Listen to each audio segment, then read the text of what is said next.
Šiandien mes esam tokioj neįprastoj vietoj prie stebuklo ir tą stebuklą mes pavadinom salduvės SMS stulpu. Ir šis stulpas yra ypatingas tuo, kad tu gali ant jo užrašyti ką nori.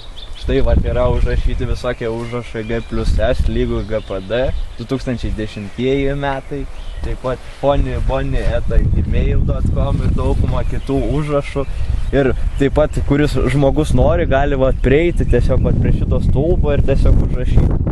Tai gali būti amžius vat nuo 5 metų iki 100 metų. Vat, ypatingai vat šis užrašas toks žaismingas, žaisti, tai prie darbo ir vat organus netgi nupaišytas šioks toks. Stulpas jau žymimas nuo kokių 2000 metų. Galima rašti ir 2012 metų užrašų. Tai jeigu ko nors ieškot, jeigu ieškot kokių paslaugų, būtinai užsukite šią vietą, ateikit prie šio stulpo ir palikit savo žymą. Ačiū, kad žiūrėjot.